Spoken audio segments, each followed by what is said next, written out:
Hello and welcome to another knitting pod. My name is Lena and this is a place where we chat about yarn and knitting and books and life and all sorts of good stuff. If that sounds like fun to you, I hope you will hang out with me today.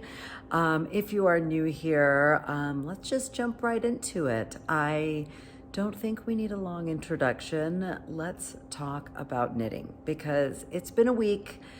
And even though this week I feel like I haven't had that much knitting time in my life, there's still so much knitting to talk about because even when I'm not knitting, I feel like I'm always thinking about knitting, truly. So what is happening? Where shall we start? There's so much to talk about. How about my latest cast on? Let's start with that. I don't have a hand knit on me right now because, to be honest, it's hot and I had a shawl on and I couldn't deal with it. So there's no update on what I'm wearing because it is not handmade. But I did get to cast on the Hans Thulm sweater. That just trips me up every time. That does not roll off my tongue. This is a sweater by Petite Knit that I told you guys last week that I am making for my husband, who is long overdue for a hand knit. So long overdue, in fact, that I just did not think a hat would suffice, that I really wanted to make him a sweater. So last week I told you what I had purchased, but it hadn't come in the mail yet. This week it has, so I'm gonna show you the yarn that I got. This is Double Sunday by Sandnes Garn. I ordered it from Wool & Company in Illinois. This is the colorway Into the Woods, I believe. It is a petite knit colorway. I really like it because it's so beautifully earthy and sort of a deep olive brown green kind of vibe that I really, really like. You know, when you're gonna make a man's sweater that is much larger than anything I would normally make, you want to love your yarn because here's the deal. Hans Thulm is not a complicated pattern. It is a very simple top-down stockinette sweater. So I really wanted to love the color. And I am not someone who loves to knit with like dark blue or black, which is what my husband wears a lot. So I was very happy when he approved this color. I have not gotten very far on this. It is you start with a folded hem. So the hem, the actual knitting was the easiest thing ever. It's just 8 rounds of 1x1 ribbing. Then you do a purl round, then you do 8 more rounds, and then you fold it and you do a row of knitting while picking up that cast on edge to make a folded hem. Now, I really like the way this looks. It looks neat, it looks sturdy, it looks like it's going to hold its shape. However, doing it was a whole different story. I did not enjoy this process. I haven't done this. I don't think I've ever made a folded hem, but it's a very similar technique to Stephen West's welts that he has done in various things like the Penguino. Penguino has welts along the back. Something else does. Aha, yes. I have this sitting here because I wanted to talk about it later, but these are welts by Stephen West, which is a very similar technique of picking up a stitch a certain number of rows away and then knitting those to the current stitch along with that picked up stitch, basically folds it in two and creates, in that case, kind of like a bubble. In this case, a folded hem. I kind of forgot that technique, so I was kind of having trouble lining up my stitches, but then I remembered that I had seen a Stephen West tutorial where, you know, he kind of instructs you to follow the line down so that you're picking up in the same line, because it's very easy to kind of go a couple stitches in the wrong direction. So I did it wrong first, and then I tanked back and I did it right. But it still took far longer than I wanted it to, but at least the result is nice. I did all that on a small circumference, like 12-inch. I don't remember the needle size, but a small circumference circular needle, and I just transferred it onto this to start short row shaping for the neckline. And I have not done that because I want to focus and kind of make sure I get the hang of that shaping before. It's not one of those things that I just can do in a 10-minute increment. I want to sit down when I have some time to think about it. So not much to show you except for this. I look forward to getting to the point where I'm just doing the body, or even where the raglan increases, like I know kind of what I'm doing, so that it can just kind of be mindless knitting.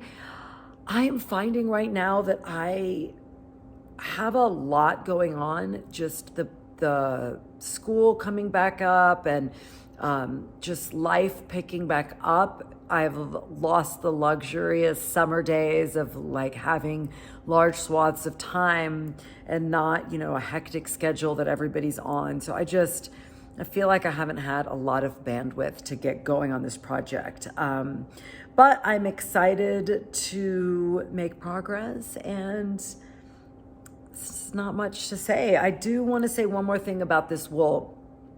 This is a double Sunday, is a 100% wool, and it is non-superwash.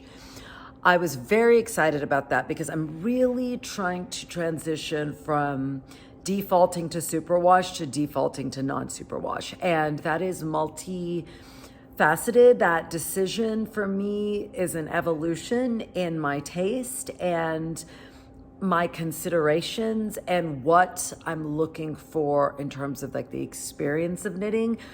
So I'll just start by saying, I feel like I've been more attracted to yarn that feels woolly and close to the animal. And I think that started when I knit the Golden Hour shawl by Andrea Mowry a couple of months ago, or I don't even remember, over the summer. And I used 100% alpaca that I had bought at an alpaca festival here locally, and from a small alpaca breeder. So it was just like each skein was labeled with the animal's name, and I met the animals, and it was so special. And it just carried through the project, that energy. And it is truly, I think, it's a bold statement to say it's my favorite thing I've ever knit. But I do believe if you take the materials, the process, and the finished object, rarely is that like a 10 out of 10 on every one of those. And I feel like that shawl was a 10 out of 10. Should I grab it? I feel like if you don't know what I'm talking about, I'll go grab it. It's right here.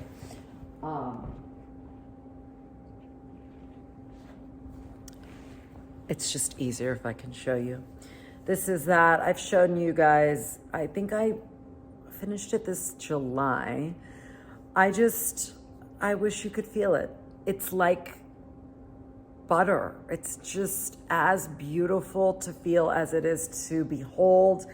I added to this, you guys have likely seen this, but I wanted to show you because this was really what struck home, that I find more joy when I feel like the yarn is really processed minimally. I guess that would be a good way to say it. Like, these are all the natural colors of the animals.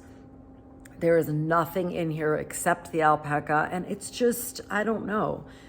There's a sparkle there. And I am normally someone who's drawn intensely to bright, super processed, super wash yarn. This kind of changed that for me, the joy I got from this.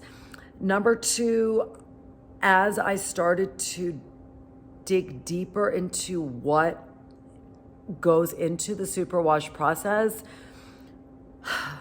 it sort of bummed me out, and it's hard to unknow something you know. Do you know what I mean? It's like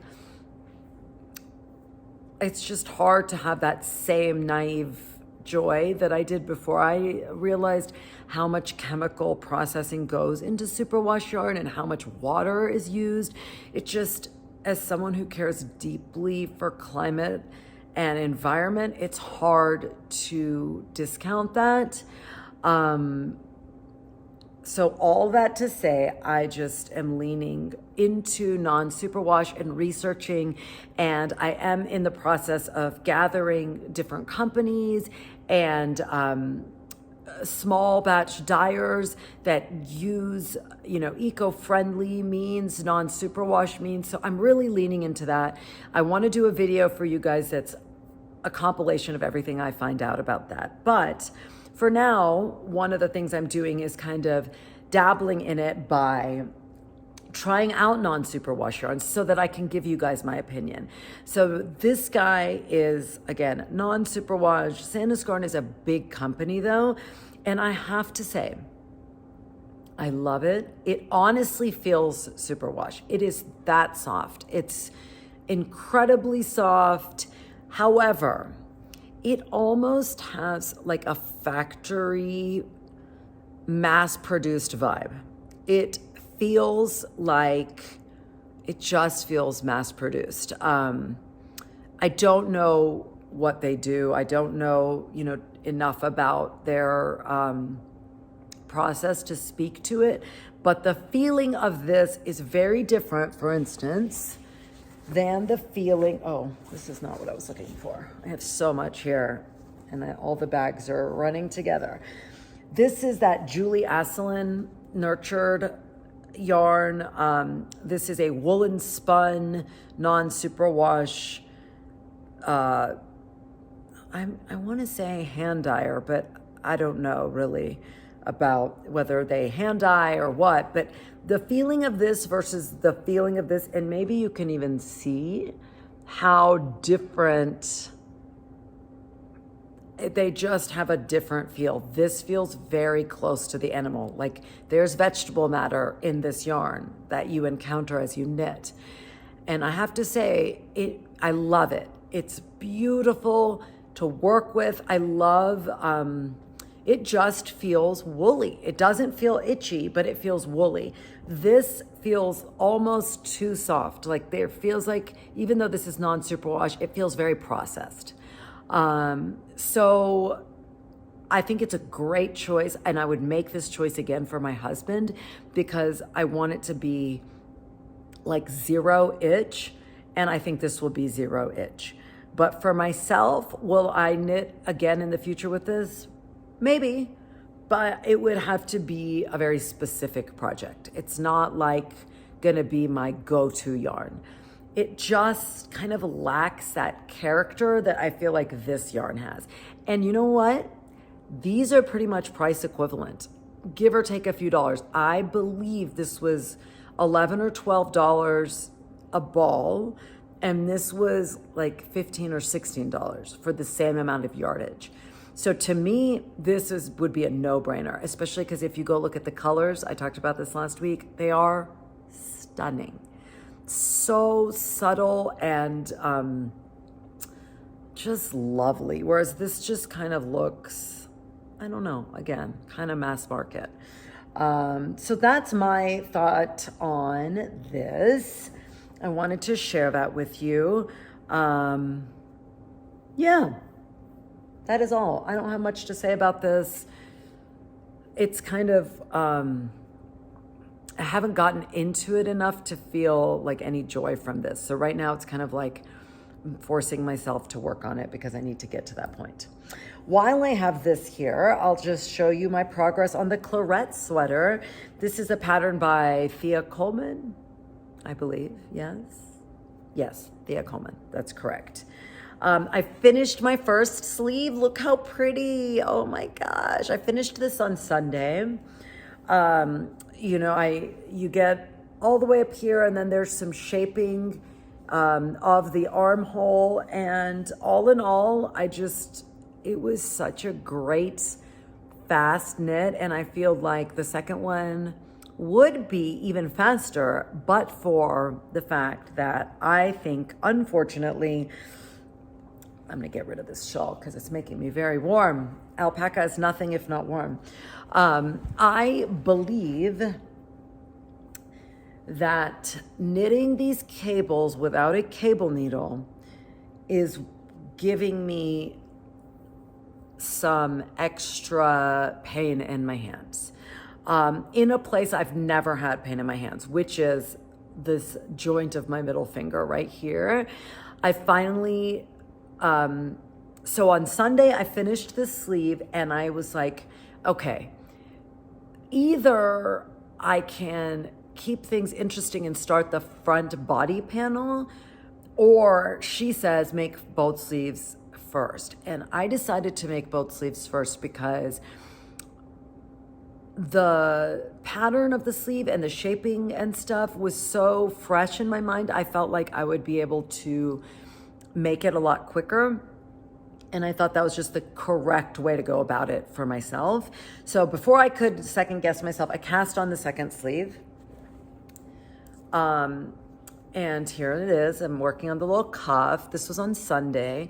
And by the time I got to this point, I was like really feeling it here. And I had been ignoring it really. And then I just suddenly realized, like, no, you can't be a doofus and ignore this situation, because the only thing that's going to happen by ignoring it and continuing to work on these cables is that this pain is going to get worse and cause a bigger problem. So I'm not kidding. It was so heartbreaking to me to put this project aside because I was just in the rhythm. I felt like I could, work on it, and I was going to just get through this much quicker and smoother. And I had created these this paper with all the shaping and all my notes, and I just felt like I was gonna just bam, bam, bam, and then to realize, like, I think I need to take a break. So I had my PT appointment today with my beloved physical therapist, and she manipulated my hand a ton, and she does not think that the pain is actually in the joint, that it's coming from here, and it's causing some issues here. A couple of you had sent me messages about similar experiences, which I so appreciate. So generous and kind to share your pain and solutions. I am so happy I went to her. I never regret going because she always finds things just to tweak that will make it better, make just the health of my hands better. So she kind of manipulated my hand a lot, and it already feels so much better. So my plan is to chill for a couple of more days and see that this pain really decreases and goes away.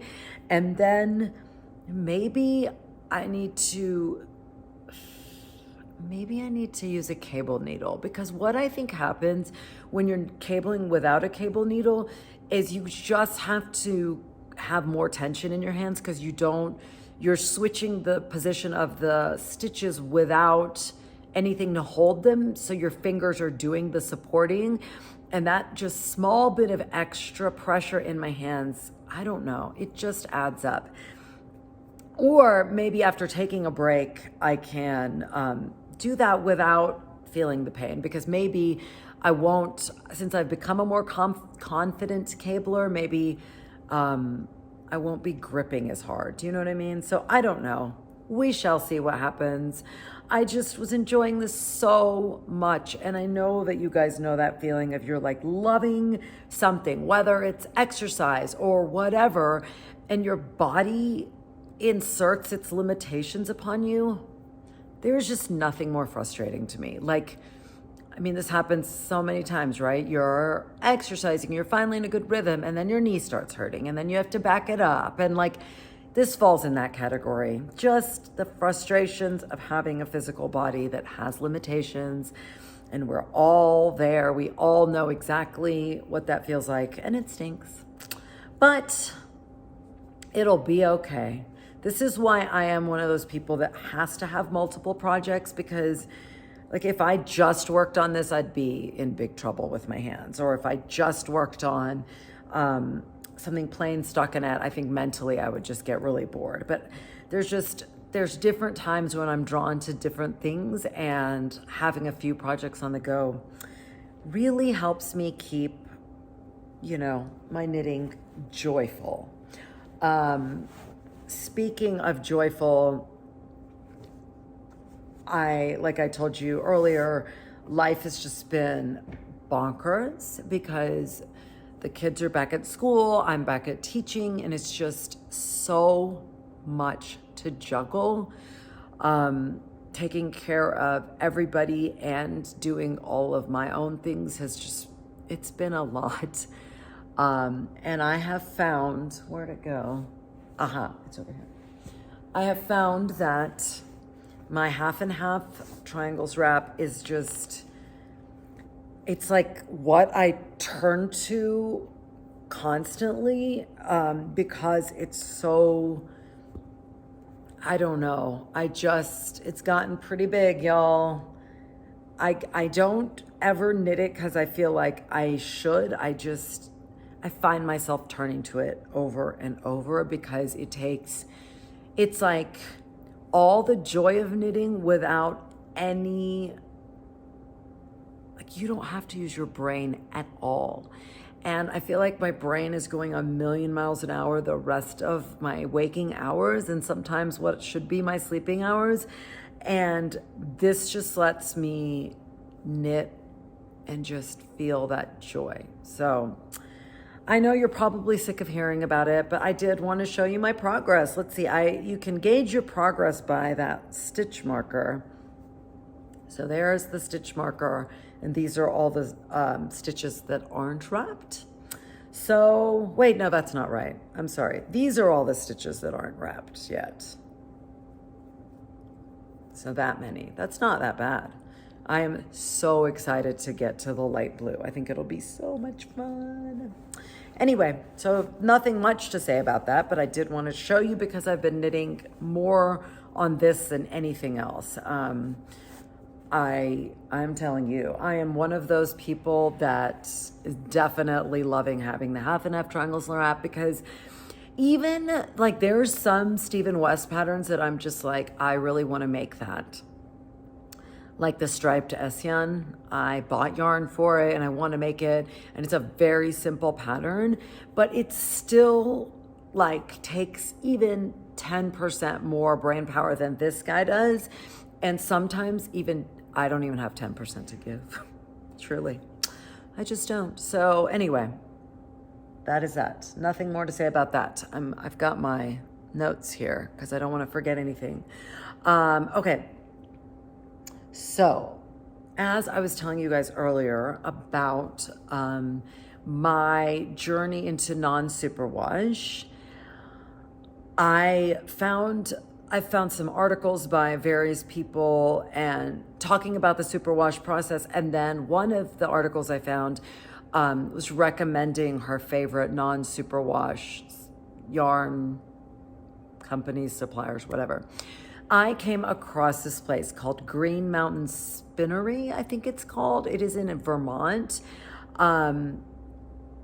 And they are definitely very well known. I started following them on Instagram and realized like they have a huge following, very well known. And I was just kind of scrolling through their various types of yarn and came across one, and I was looking at the colors, and you guys, I fell in love with this color. Like, this was like a revolution in my heart.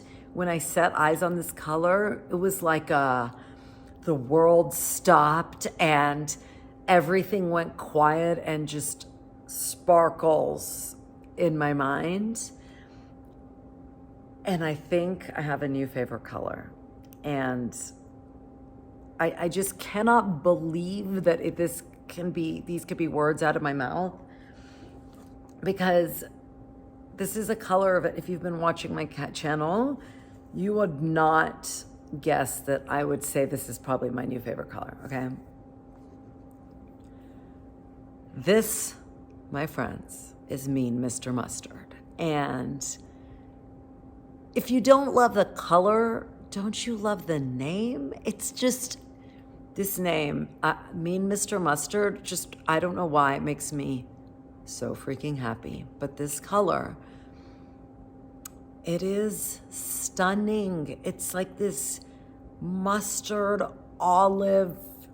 I could just eat it. I love it so much. I love it so much. This is Green Mountain Spinnery Music. It's all right here, folks. Music. I was like, Music? What is this? I don't understand. But I guess it's taking the U and replacing it with EWE as in sheep. Music. I'll just show you this. Oh my God. Y'all, I'm special. This is DK weight, 100% fine American wool, 2 ounces, 180 yards.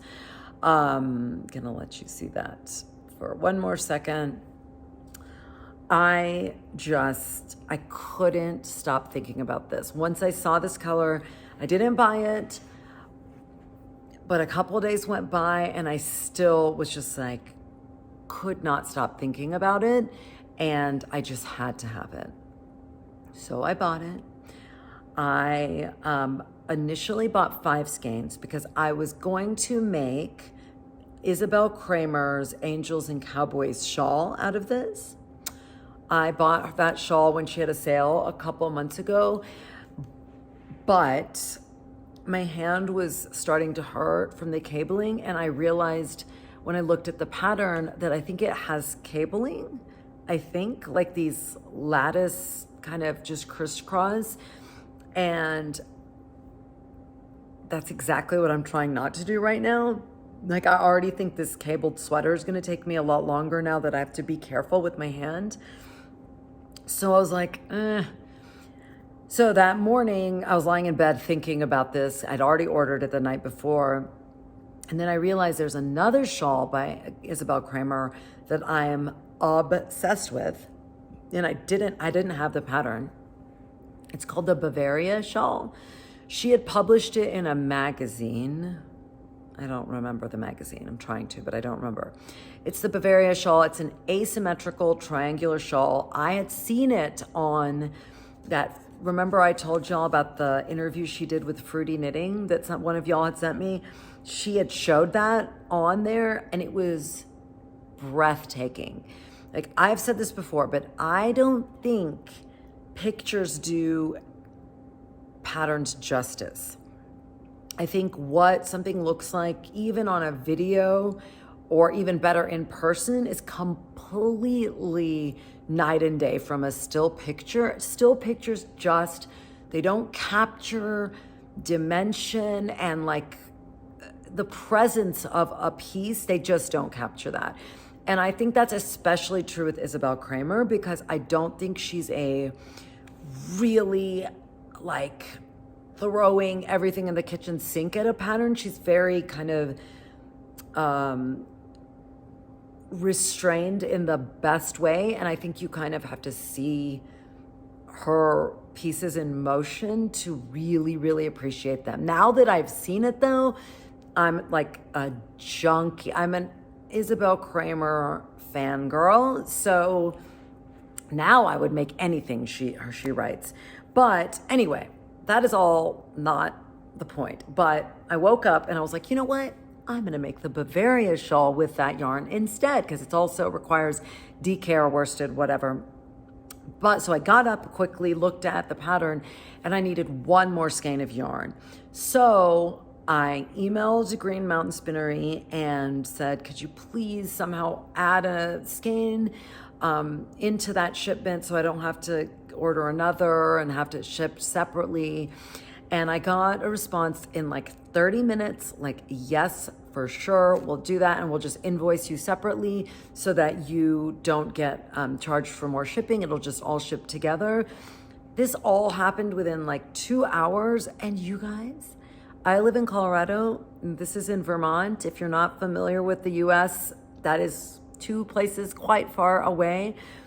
This was in my mailbox in 2 days, y'all.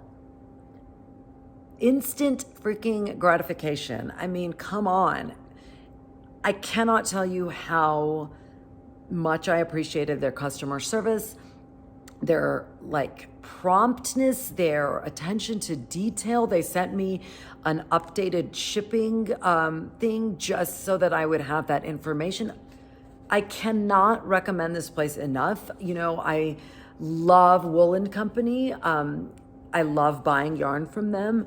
But I think Green Mountain Spinnery is going to the top of my list because they have lots of yarn that they spin there and they source locally, and they're very conscientious about the processing of their yarn. I'm just sold, okay? Totally sold. So go check out Green Mountain Spinnery.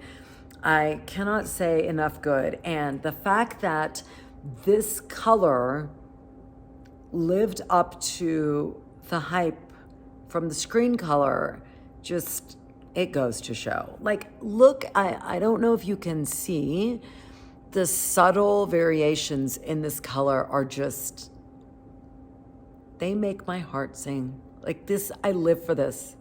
I can't stop looking at it. And it's so woolly and sheepy, but doesn't feel itchy. I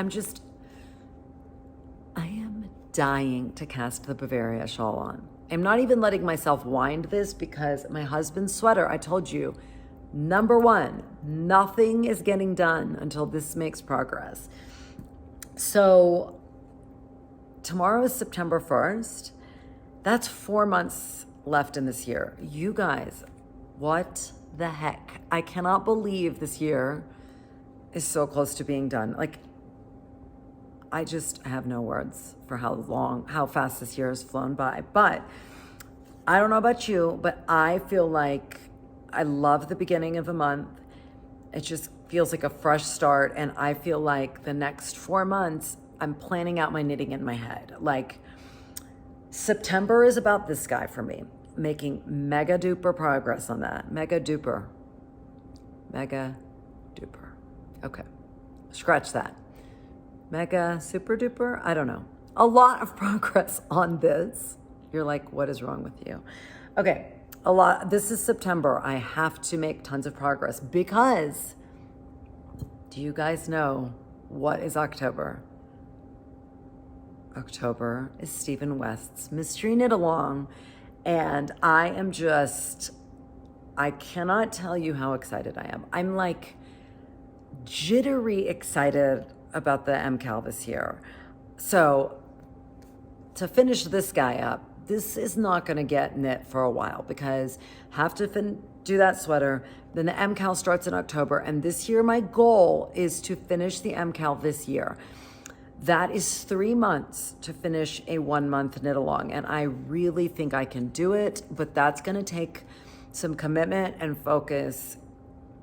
Like, there's no way in heck I'm ever going to finish this thing in a month because that's just, I think that pace will rob it of its joy for me. But 3 months, come on, Kirkendall.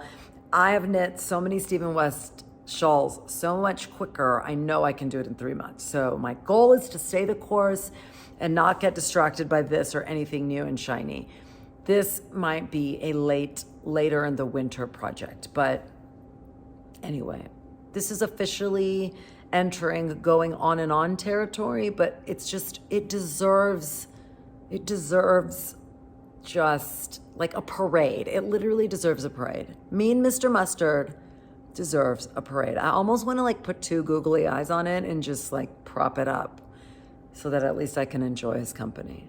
But anyway, tell me if this color is singing to you as it is to me. Anyway, I need to stop talking about this because otherwise you're all going to be like, this woman has lost her mind. Okay, say bye. Bye to Mean Mr. Mustard. It's time, y'all. It's time to talk about the MKAL. I apologize if I get a little too excited, but I'm really excited, okay? I'm really excited. Like when I opened my Instagram the other day, I saw the first post that came up was Linda's post where she had shown the colors she was using. She's using this Punk Rock Unicorn red gradient. So if you don't know what I'm talking about, I will quickly give you a little blurb because I really do think everybody knows about Stephen West's Mystery Knit Along. But if you don't, get ready to be super excited. In October every year, Stephen West has a Mystery Knit Along that lasts a month. It is just the best time of the year. And he puts together all these kits that you can buy from his store, or you can use your own yarn that you have, or you can support your local yarn shops, whatever floats your boat. But he always tells you kind of what colors and what the color story will be. And this year it's called Geo Gradient, and it is a series of 4 colors that are going to be a progression. So all his kits for the most part were pretty much like a light to a dark.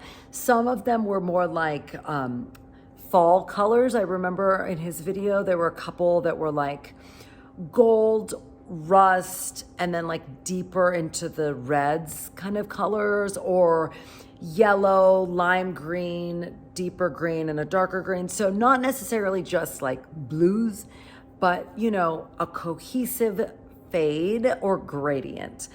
But he said it's not going to be a fade as in melting the colors together, which usually would require some either marling both yarns together or you know, striping them in various chunks to fade those colors together. This is going to be, I think, like one color or another color. They're all going to be separate, but creating a cohesive gradient. So my mind was spinning. I have, in light of what I was telling you guys earlier about my new kind of leaning towards more natural colors. Normally in MKALs, I've done 2 MKALs. This was the first one I did. This is shawlography. You know, nothing subtle about this color palette, y'all. This was a full-blown wackadoo explosion. And I love it. Then last year, I showed you just last week or the week before, I used bright colors. This year, I have 2 goals, and I don't know if I'm gonna be able to fulfill one of them, but I will share my goals with you. I would like to utilize yarn I already have in my stash. And the second is that I don't want to use super bright colors. I have found, as much as I love knitting with super bright colors, I find myself wearing my neutral shawls 10 times more. The shawls that I grab are in this color story because these are the colors I like to wear in my clothes, and these are the colors that make me feel most like myself.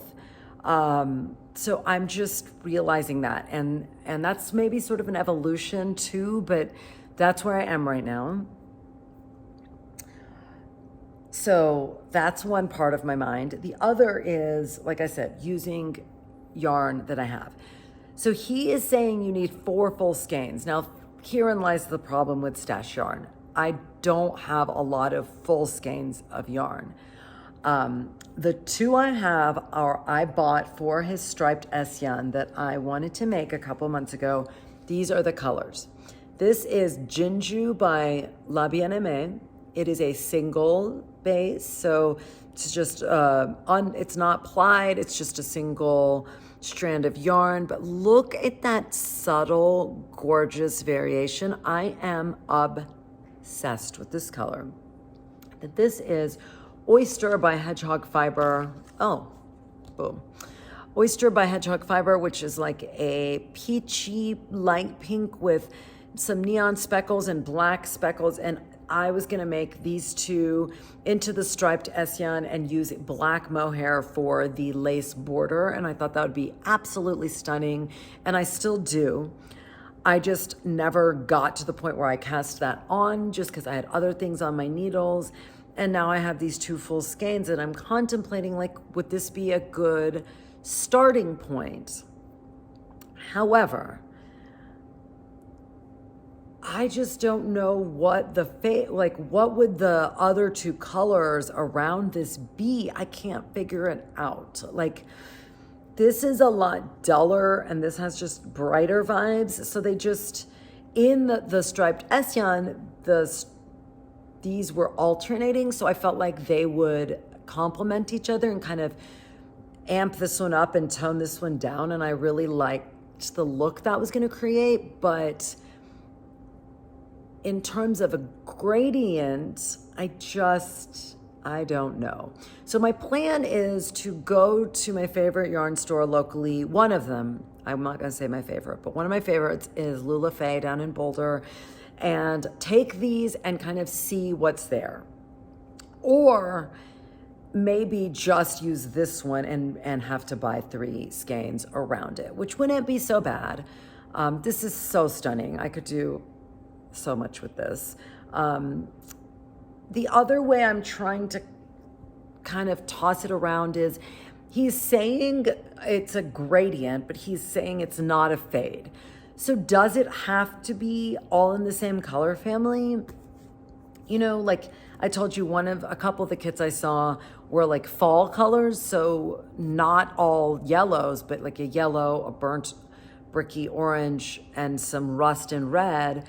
Well, what if you did that with these and kind of did like a soft, dreamy palette, which then led to me busting out this book, which I've shown you guys before, this book that I love called Palette Perfect.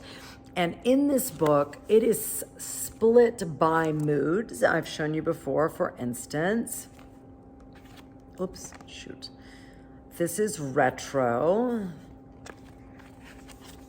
And it gives you kind of a, blurb about what she thinks retro kind of is trying to represent. And then she gives you art. And then lots of art, beautiful, inspiring color palettes.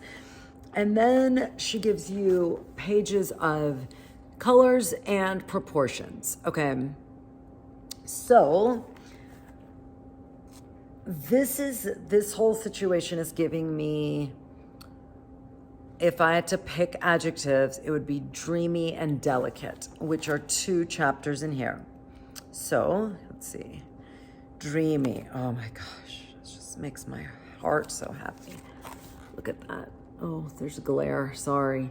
Can you see that though? This picture? And that palette. I'm trying to angle it. Do you see the palette? So that's my question. Could I build a palette around one or both of these that's not necessarily a gradient, but a color palette that's cohesive and beautiful and would still look really nice in his Mystery Knit Along, and would be like, very much me. I think we all need to follow like the color story we want and make our MKALs unique to us. It doesn't have to be exactly what my beloved Stephen West is saying. It can just be, around there. Like, look at this. Even though that's not a gradient, is that not just so stunning? And then delicate, I love so much. It is similar. I'm trying to show you which one let's see. Like this picture and that, like I could totally see using those colors. I would love to utilize yarn I already have, just because as I'm trying to move away from superwash, I still need to use what I have. And I have a ton of superwash yarn. I dare say I don't have any non-superwash yarn except the yarn you've seen here today. So the most eco-friendly thing we can do is use the things we have. So I am going to take this, my friend and I, Jessica, my friend, and I, she's going to do it with me. So I'm really excited. And we're going to go to Lulafe and look at yarn and see what we can build, what inspires us, and go from there. I love the fact that we have a month to toss it around because, you know, given that this is my new favorite color, Don't Tell Hot Pink, maybe I want to do something around here if this palette doesn't work out at all. And then I would save this palette for the striped Essien. So that was a lot of words, y'all. That was the fire hose of all fire hoses. I don't know why I'm holding this up. Okay. So I don't know. What are you planning? Please tell me. Because I know you're going to do it. Like, here's the deal, you guys. You only live once. Like, what are we doing if we're not going to do this? Like, why are we doing anything in our lives if we're not going to do the MKAL? It's Stephen West. It's the best person ever. And his joyful genius creation. I cannot wait. So if you got this book, this is such a good time to really flip through it and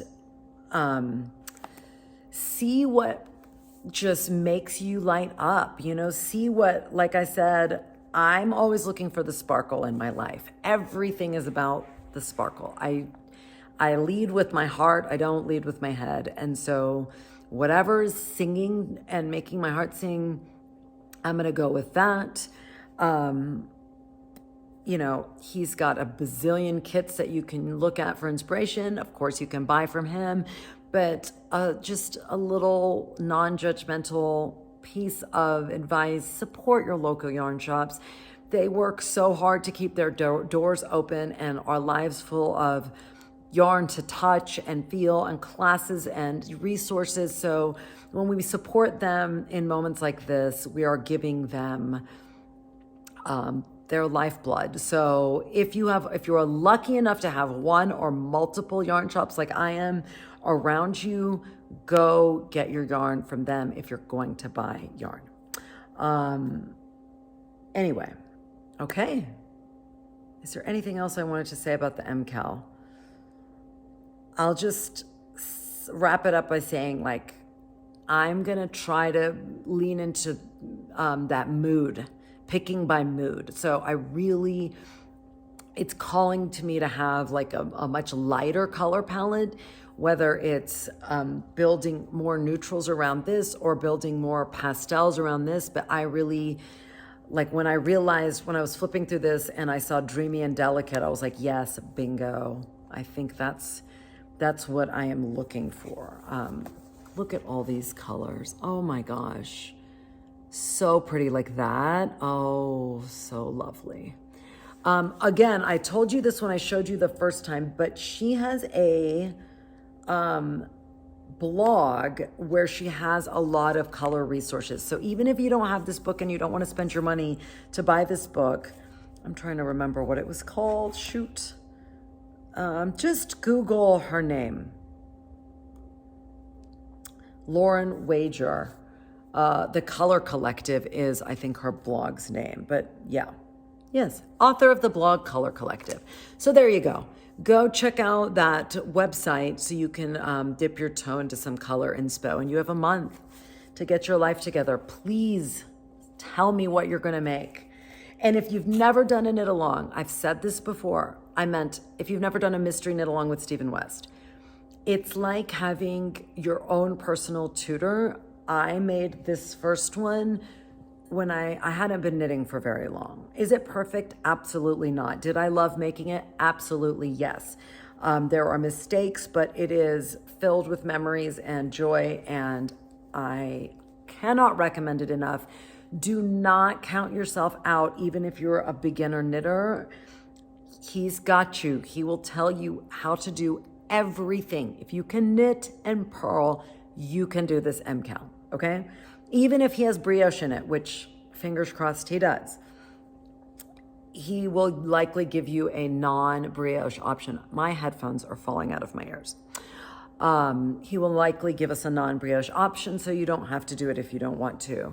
However, I think bits and pieces of brioche add just so much character to knits. Like this brioche, and I even love it on the back. It's so pretty. Look at that. When that purple is front and center, it's so, so, so pretty. So anyway, I think that's all I have to say about that. I will have plenty to say in the future about the MKAL.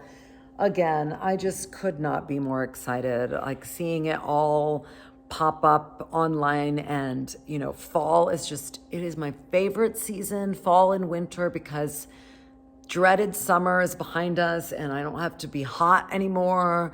I can wear all my cozy knits and knit my heart out and be cold. I just love it so much. So the MKAL and fall and winter, it's the best time. It just goes too fast. That's my only complaint. All right, y'all. That is all the knitting content I have for you. I have been talking a million miles an hour. I apologize. I was just really excited. I haven't knit enough to satisfy my knitting itch, so all my knitting energy is bubbling over right now. What else? Non-knitting. I told you last week I finished The Covenant of Water, and I'm still in deep withdrawal. I know that sounds dramatic, but I really am. I'm the kind of person that I need to be absorbed in a book in my life. It's just a component of my own happiness. I love to read and knit, and those two go hand in hand for me because I love audiobooks. And after I finished that, I downloaded a book called The Rachel Incident. I think that's what it's called. I did not like it. I regretted purchasing it. I got halfway done with it, and then I was just by this halfway point, I'm like, I hate this book. I don't care about any of the characters. I don't care about their problems. After reading a life-changing book like Covenant of Water, it's really hard to read anything else, and really, really hard to read something that's kind of fluffy rather than heavy. I just have confirmed now, I am not someone who likes to read lighter books. I don't. I like heavy, bordering on depressing books. That's what I like to read. So I made it through halfway, couldn't care less what happens. I decided to just say, you know what? Sometimes you win, sometimes you lose, and just stop reading it. This morning, I finally downloaded Demon Copperhead by Barbara Kingsolver. I've been on the fence about this book for a long time. However, a couple of months ago, Barbara Kingsolver was interviewed by Ezra Klein, who I absolutely adore. His brain is very big. He is so, so, so intelligent, and they had the best conversation, and I loved listening to her talk about it, and that sold me on reading it. So even though I know it's going to be really heavy, I just was like, this is what I want to read. So I downloaded it, and I'm already so into it.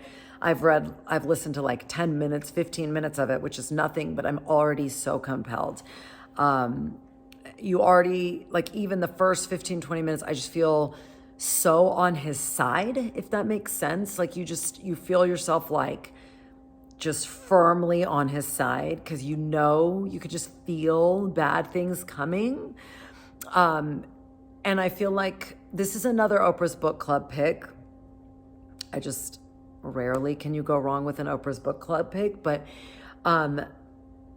in Covenant of Water, one thing I thought was super notable, it was a very long book with so many characters, but one really notable thing about it was I can only think of one minor character that you could characterize as bad, or evil, or, ill-intentioned. I could literally only think of one character. Everybody else in that book is just so deeply good for the most part and human, and the things that cause problems in this book are just fate and life. Whereas I have a feeling in Demon Copperhead, there's going to be a lot of bad actors, and that can cause such deep angst, right? Like just seeing a character you love that is treated poorly by someone else. Like, I just have a feeling I'm going to have to deal with a lot of that. And I can deal with that. I'm a big girl. But that is what I'm reading, and I'm very excited about it. It took me a lot of, time to figure out that one. That was between that and a new book called, I don't remember what it's called, but it's by James McBride, the something Heaven and Earth. I don't know. He also wrote Deacon King Kong. I think that's what it's called. So I was kind of between those three, but I just decided I really wanted to read Demon Copperhead, and no time like the present. So yeah, that is what I'm reading. And the last thing I'll leave you with is something that I haven't actually told you guys, because my podcasts end up getting so long, and then I just kept pushing it off to tell you, but it's been such a hard thing for me, so I did want to share it with you. One of our dogs, Danny, who is the English Lab. So if you have watched, we have 2 dogs. One is a Great Pyrenees. She's the one that barks sometimes. The other one is an English Lab, and she's the one that snores sometimes. Anyway, Danny has some serious leash aggression problems, y'all. To the point where it was just impossible to walk her and enjoy your walk, because every time you'd run across a dog, it was just like, you have to see it to believe it. It's bonker balls, y'all. And she is, if you came to my house, you would fall in love with this dog. This dog is the sweetest creature you've ever met. Like, she is kind and warm-hearted and gentle and loving and hysterical and just everything good. And then you put a leash on her and you take her outside, and she's everything bad. So friends of ours had gotten a puppy like last year, and she was growing up to be quite naughty. And so they sent her to this trainer, and we had drinks with them a couple months ago, and they were telling us what a revolution this trainer was for them, because he took her for a month and she came back just like completely reformed. So my husband and I talked about it for a long time. This ain't cheap, y'all. I mean, it's not cheap, but she's only 4 years old, and we love her so much, but she's so housebound because of her crazy leash aggression. So I reached out to the trainer, and he assured me this was a very common problem, something he sees all the time, very fixable. So we decided to just go for it. Long story short, she has been living with this trainer for the last month, and it has been so difficult without her. You know that very cliche saying of, you only, whatever, I don't even know what the saying is, but like, you don't know what you've got till it's gone, that whole thing. I cannot tell you how I just realized how much she adds to my life every single day, and how much her joyful spirit means to me. I'm gonna start crying. Sorry. I miss her so much. So we get her back on Monday. It's Thursday, so I'm almost there. But I know it sounds absurd, but I want to tell her sorry for every time I was impatient with her, because I took her for granted. I took it for granted how much she means to me, and I can't wait to have her back. It's just like our family doesn't feel the same without her. Our Great Pyrenees Scout we call her our big cat because she's more like a cat than a dog. She's just, she's a loud barking cat. She's not super waggy, or she's a Great Pyrenees. If you know anything about dog breeds, she's a very, they're very aloof for the most part. They like to do their own thing. So Danny is just like this absolutely opposite. She's just the life of the party, and I need the life of the party back, y'all. It's just, this is not cutting it. I can't live this non-Danny life. So, sorry. Did not anticipate getting so emotional. Have no tissue accessible, so I'm just gonna have to dab here. Anyway, I cannot wait till she comes back. And when she comes back, I'm gonna share her with you guys next time so you can see her little sweet face. She's just the cutest, sweetest girl. And I can't wait to see if he actually fixed her. He said, I talked to him like last weekend, and he said she's doing great. He said when I got her, she was about an F. He's like, I'd have given her an F. But when I talked to her, he said she was about a B+, and he anticipates her being all the way to an A+ by the time she comes home. So fingers crossed it was worth it, because Lord have mercy, it was a journey without her. But again, it's so easy to take our loved ones for granted, and like be irritated with the little things day in, day out, whether that's your kids or your spouse or your animals. And living without her truly drove home just the depths of my love for her. So I cannot wait to have that little old scoundrel back. Finally, what is our climate tip for the week? Please keep sending me your climate tips because they are amazing. And today's is inspired by one of you. Do I remember who? I do not, but thank you nonetheless. Before I give you the climate tip, I love James Clear. Do you guys know who James Clear is? He is an author. He wrote a book called Atomic Habits, which if you have not read, I highly recommend. It's just one of those books that's just like invaluable. It gives you so much, so many resources to make your life, to maximize your life. And I'm not someone who's always trying to maximize my life, okay? But it's just good. I don't need to blather on about why it's good. Atomic Habits, it's good. But I also get his newsletter every week, and I got it today, and there was a quote. He always has quotes in his newsletter, and today's was from Helen Keller. And Helen Keller, if you don't know, is the first deaf and blind person in the United States to earn a college degree. And the quote today was a quote from her on optimism. Here's the quote. Although the world is full of suffering, it is full also of the overcoming of it. My optimism, then, does not rest on the absence of evil, but on a glad belief in the preponderance of good and a willing effort always to cooperate with the good, that it may prevail. I felt like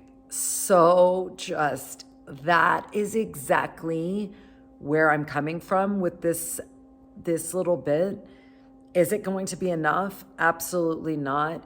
Are there horrible things? Yes, there absolutely are. But the only choice we have is apathy or staunchly erring on the side of optimism and perseverance and working towards those things that we believe in. So every time you choose to act more in alignment with your, hopes for the climate and the earth and